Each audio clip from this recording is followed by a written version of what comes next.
Bismillahirrahmanirrahim. Assalamualaikum warahmatullahi wabarakatuh. Waalaikumsalam warahmatullahi wabarakatuh. Mohon perhatian semuanya. Di sini saya akan mempresentasikan tentang anak madrasah teknologi digital dan security 5.0. Yang pertama adalah anak madrasah. Nah, kalian tahu nggak apa sih bedanya anak madrasah dengan anak kayak negeri lah gitu? Yang tahu? Ada tahu. Bedanya, kalau anak madrasah itu yang pertama bukan dari pengetahuan dan keterampilan atau karakter, tapi diiringi dengan agama. Yang pertama, anak madrasah itu dimasuki dengan agama, karena anak madrasah kalau nggak ada agamanya tidak masuk juga pengetahuan, keterampilan dan karakter. Beda dengan anak SMP negeri. Jadi hanya pengetahuan, keterampilan dan karakter. Kedua adalah ini tentang digital. Goal atau purpose artinya tujuan. Di sampingnya lagi ada media dan sarana. Kalian ketika memakai teknologi digital seperti memakai HP, kalian sebelumnya pernah gitu nggak sih? Kayak tujuan aku buat buka HP itu buat apa? Pernah ada berpikiran seperti itu? Adanya gabut karena tidak ada goal, purpose atau tujuan. Itu sekarang kan banyak anak gabut kali Cina, gitu kan? Itu karena tidak diiringi dengan goal, purpose atau tujuan. Kalau adanya ini, pasti kalian membuka itu deh. Aku buka HP buat belajar. Itu harus diiringi dengan purpose atau tujuan. Jadi ketika kalian membuka teknologi digital atau mau main HP harus diiringi dengan goal, purpose atau tujuan kalian membukanya untuk apa. Di dalam digital itu serba ada ya. Kalian cari apapun pasti semuanya muncul. Salah satunya adalah culture atau budaya. Sekarang budaya negara Indonesia itu sedikit-sedikit mulai hilang, mulai terkikis karena banyaknya anak-anak muda yang seperti nonton film drakor nih. Budaya dari negara itu sendiri mulai terkikis. Karena apa? Karena kalian tuh mulai mengikuti gaya-gaya mereka, mulai nyanyi gaya. Kan kalau mengikuti budaya sendiri, nyanyi pasti nyanyi dengan kebudayaan sendiri, dengan ras masing-masing mungkin ya. Karena adanya kultur atau budaya dari luar, jadi kalian mengikuti yang dari luarnya, kalian ikuti gitu, tanpa berpikir lebih panjang lagi. Kalau aku mengikuti gaya mereka, berarti budaya aku sendiri akan terkikis nih. Gitu. Kalau yang kedua adalah etika atau perilaku ke kalian terhadap digital itu. Terkadang kalian mengikuti gaya-gaya barat gitu. Karena nonton drakor misalkan, karena nonton drakor melihat perilaku si A atau si B, jadi kalian ikutan kayak ngikutin perilaku mereka. Gitu. Sehingga perilaku yang ada di Indonesia ini mulai sedikit-sedikit terkikis, sedikit-sedikit hilang. Itu dampak negatif dari kalian menyalahgunakan dari digital ini. Yang ketiga adalah skill atau kemampuan. Contohnya, ibu guru kita, Ibu Nurul, kan kemampuannya dengan cara mengetiknya Bu, membuat blog. Itu kan salah satu dari kemampuan ibu. Disiarkan melalui digital, melalui HP misalkan gitu. Jadi kayak kemampuan kita dikeluarkan melalui digital juga sebenarnya bisa. Kayak kalian membuat buku dengan diketik dulu, kayak membuat ibu kan membuat buku dari digital dulu, langsung nanti kan dibukukan. Sebelum dari dibukukan kan ibu ketik dulu di laptop ya. Itu salah satu dari digital skill. Yang keempat adalah digital skill atau keamanan. Keamanan kalian terhadap digital itu, kalian pernah nggak sih login ke suatu aplikasi, kalian tanpa disadari data-data kalian itu terbongkar gitu. Kalau kalian misalkan gini, kalian kalau melakukan aplikasi ada izinkan telepon atau izinkan suka ada kayak gitu kan? Itu sebenarnya ada hacker jahat yang berkolaborasi sama aplikasi itu.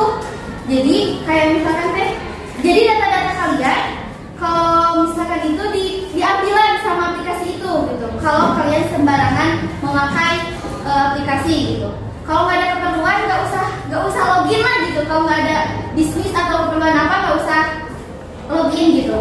Terus kalian kalau menggunakan wifi itu si pihak wifi-nya kan, kalau wifi itu masuk ke hotspot kita kan, hotspot di wifi itu memakai wifi. Si wifi itu teh bisa mengambil data-data kita. Jadi hati-hati. Terus juga lokasi juga bisa mengambil data-data kita yang ada di handphone. Jadi hati-hati gitu. Terus nah, Society 5.0 atau masyarakat 5.0 atau masyarakat super pintar adalah konsep masyarakat masa depan yang diusulkan oleh Jepang. Masyarakat yang berpusat pada manusia yang mengembangkan kemajuan ekonomi dengan kenyamanan sosial melalui sistem yang sangat mengintegrasi dunia maya dan non fisik. Ini penjelasannya di sini. Dulu berinteraksi itu kebanyakan manusia dengan manusia, sepertinya bekerja kan biasanya manusia, antara interaksi manusia dengan manusia. Tapi sekarang karena perkembangan teknologi, jadi manusia dengan teknologi. Jadi kayak gini, dulu mah mengirim pesan teh kita teh harus ke pos dulu kan, itu secara tidak langsung berinteraksi dengan si tukang posnya, manusia dengan manusia. Kan kalau sekarang itu manusia dengan teknologi, kita manusia dengan teknologi, kayak kita dengan HP kan itu teknologi, itu bisa kayak ini sama aja, cuman ini karena perkembangan zaman sekarang jadi lebih mudah.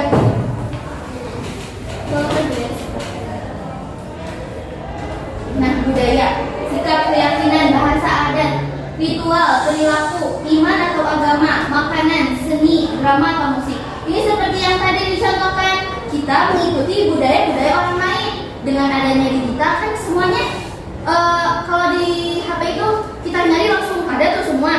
Nah, sama juga di sini kita mengikuti sikapnya, gaya mereka, keyakinan mereka, bahasa, adat, ritualnya, perilaku, iman atau agama, makanannya, seni, drama, musik. Seperti contohnya makanan.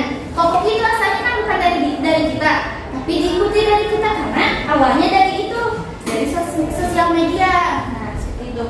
Terus dari bahasa juga. Sekarang ada istilah bahasa Jaksel. Tahu bahasa Jaksel?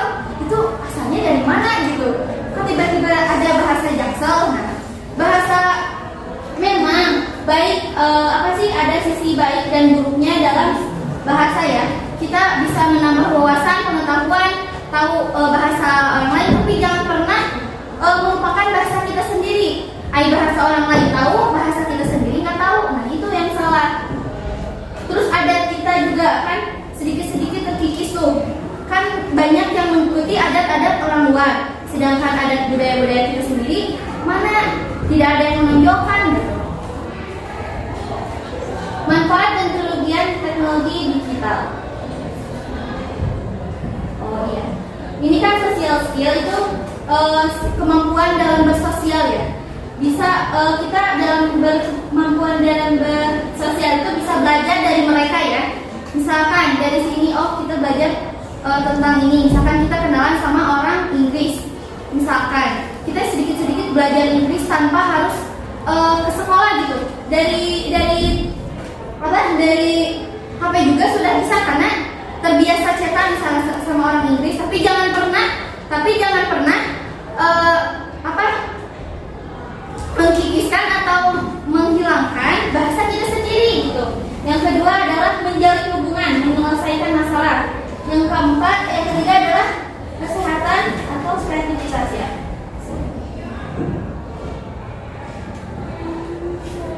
Nah, ini etika dalam berdigital.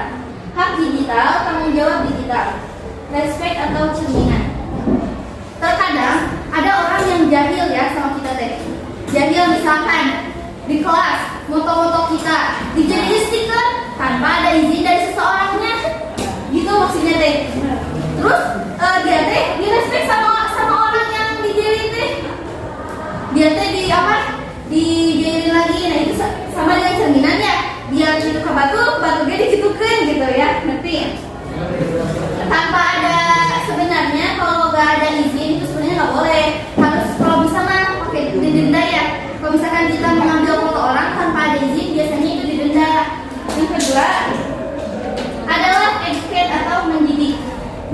dalam bahasa misalkan kita punya kemampuan nih, kita zoom nih, zoom belajar itu sama dengan mendidik. Misalkan kita punya waktu luang, terus kita ajak teman-teman atau siapa saja untuk ikut gabung ke Zoom itu, dan di dalam Zoom itu teh misalkan sama-sama belajar lah gitu. Jadi mendidik si Ate mengerti, paham atau pelajaran ini. Disiapkan lagi, jadi kayak mendidik dalam digital. Yang ketiga adalah protect atau melindungi. Nah ini yang paling penting, melindungi akun kita. Kan sekarang ada hacker ya, hacker yang lagi pinjam. Nah hati-hati itu teh, data-data kita kan takut ya. Nah itu sama dengan melindungi, hati-hati dengan akun kita sendiri gitu. Jangan asal login, jangan asal jangan asal masuk kalau nggak perlu amat gitu. Dan ini ada sedikit tambahan,